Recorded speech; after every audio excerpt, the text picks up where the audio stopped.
Between June 2015 and June 2016, babies in a neonatal unit in northwest England began dying at an alarming rate. Doctors inside the unit raised the alarm repeatedly, formally, urgently. The hospital's senior executives ignored every warning for months.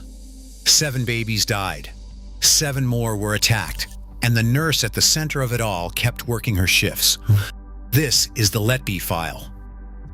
Lucy Letby blended in so well that for months she barely registered as a source of concern.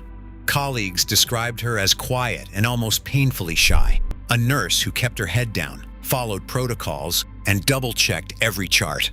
She worked full-time in the neonatal intensive care unit, often volunteering for extra shifts when the ward was short-staffed. Her personnel file shows consistent praise for her attention to detail and her willingness to take on difficult cases. To parents, she offered gentle reassurance in the harsh light of the incubators. To doctors and senior nurses, she was considered diligent and reliable. No one saw her as a threat. In staff rooms and corridor conversations, Letby's name rarely came up except as an example of steadiness under pressure. She trained at the University of Chester, completed her clinical placements without incident, and was hired straight into the Countess of Chester Hospital's NICU. Her annual appraisals noted her meticulous record-keeping and her ability to stay calm during emergencies.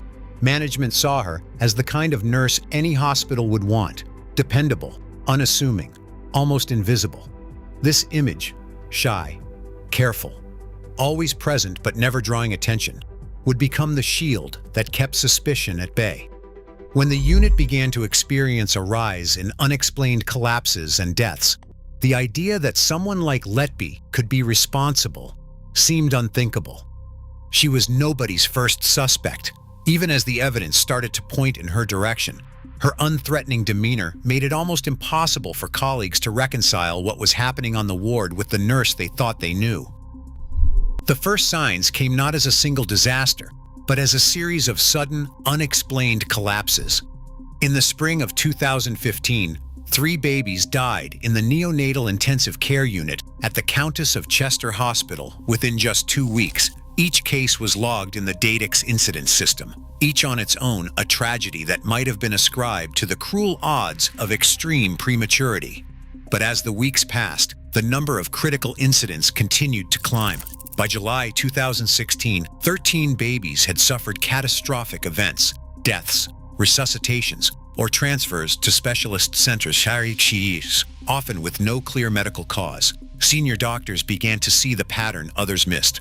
They tracked the incidents on shift rosters, cross-referenced Datix forms, and compiled their own timeline. The same nurse was present at nearly every collapse: Lucy Letby.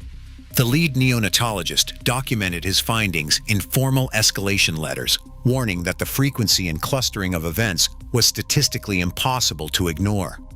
He wrote in a memo dated July 2016 that the unit was experiencing an unprecedented cluster of unexplained deaths and near misses, and called for urgent investigation. These warnings were not whispered rumors. They were entered into official logs, submitted through the hospital's risk management channels, and addressed directly to the director of nursing and the medical director. Yet, despite the mounting evidence and the gravity of the doctor's concerns, the leadership's response would soon reveal just how far the system could go to protect itself, even as the death toll rose. On July 1st, 2016, the Countess of Chester Hospital's board gathered behind closed doors. Senior executives, including Director of Nursing Alison Kelly and Medical Director Ian Harvey, reviewed the neonatologist's formal escalation. The minutes show a calculated response, and rather than notify police or external regulators, the board issued internal directives. Doctors who had sounded the alarm were summoned and told to apologize to Lucy Letby, an act justified as protecting staff morale. Email records from that week reveal a chain of instructions: keep concerns within the unit, maintain confidence in the nursing staff, avoid reputational damage. The apology was not voluntary. Consultants were pressured to sign statements and to reassure families that all protocols had been followed, even as their private doubts deepened. Rota logs from July confirm that Letby was quietly removed from night shifts. The effect was immediate. The cascade of catastrophic events, which had haunted the unit for over a year, stopped. No further unexplained collapses occurred after her reassignment. Yet, the leadership never acknowledged the link. Board communications remained sanitized, omitting any reference to Letby's removal or the doctor's warnings. The hospital's official line, preserved in board papers and staff bulletins, was that the unit had faced an unfortunate run of tragedies, now resolved. Behind the scenes, clinicians who had tried to protect their patients were left isolated, silenced by the very system meant to safeguard life. The mechanics of this cover-up are preserved in board minutes, internal emails, and the forced apologies. These decisions would trigger a criminal inquiry into corporate manslaughter years later. But in the summer of 2016, the hospital's priority was containment, not accountability. On the morning of July 3, 2018, detectives from Cheshire Constabulary arrived at a quiet house in Hereford with a search warrant. Lucy Letby was arrested on suspicion of multiple murders and attempted murders, her name now tied to the worst allegations ever leveled at a British nurse. Inside her bedroom, police recovered more than 250 handover sheets, confidential neonatal records, each one detailing the fragile hours of a newborn's life. These documents, logged and photographed on the spot, would become the backbone of the prosecution's case. Officers also found a single slip of paper, scrawled in shaky handwriting. The note read, "I am evil, I did this." The note was entered into the property register as Exhibit C-46 and transferred under seal to the Crown Prosecution Service, its chain of custody recorded at every step. For detectives, this was the moment the case left the shadows of hospital boardrooms and entered the criminal courts. Defense lawyers would later argue the note was a cry for help, not a confession, and that the evidence chain had gaps. They pointed to a post-conviction review by an international neonatology panel, which concluded that every death could be explained by natural causes or clinical error. Letby's legal team filed an appeal to the Criminal Cases Review Commission, claiming the medical evidence was flawed. But the handover sheets and the note remain at the center of the case, a tangible record of lives lost and a system that failed to protect them. On August 8, 2023, Lucy Letby was convicted of 7 murders and 7 attempted murders. The judge handed down whole life orders, the harshest sentence in British law.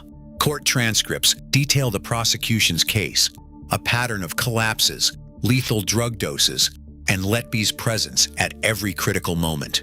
The handwritten note, "I am evil, I did this," sat at the heart of the prosecution's argument, its meaning fiercely debated. Yet even as the jury delivered its verdict, the story refused to settle.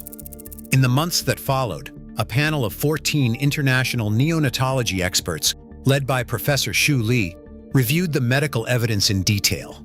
Their report, released in August 2023, stated that every death and collapse could be explained by natural causes, prematurity, or clinical error. They found no definitive proof of homicide. Letby's defense seized on these findings, filing an application with the Criminal Cases Review Commission. The commission process, still underway, asks whether the convictions rest on flawed or incomplete medical science. The hospital's failures remain undisputed. Doctors' warnings were ignored, official escalation channels bypassed, and the system closed ranks. The question of Letby's guilt now sits at the uneasy intersection of legal certainty and scientific doubt. A verdict rendered, but not yet at rest. Scrutiny has now reached the highest offices of the Countess of Chester Hospital. The police, no longer satisfied with explanations of unfortunate coincidence, confirmed in October 2023 that a corporate manslaughter investigation was underway. Senior executives, once insulated by layers of policy and reputation, found themselves named in legal inquiries. Internal emails and board minutes, now part of the public record, reveal a pattern of deliberate inaction, clinical warnings minimized, risk reports redirected, and a culture that prized silence over safety. The leadership's refusal to escalate to law enforcement, even as the deaths mounted, became the focus of criminal investigation. As of April 2026, no formal arrests of executives have been publicly confirmed, but the ongoing inquiry has exposed the machinery that kept Letby in place. The Thirlwall Inquiry, established to examine institutional failures, has published an interim report and is set to deliver its final findings after Easter 2026. Its hearings, tracked closely by families and clinicians, promise to lay bare the decisions made behind closed doors. The question is no longer just about one nurse, but about the system that enabled her, whether by willful blindness or outright suppression of the truth. Letby, described as shy and diligent and not anybody's first suspect, left behind a note that read, "I am evil. I did this." Whether she is guilty or the victim of a miscarriage of justice, independent reviews and appeals continue.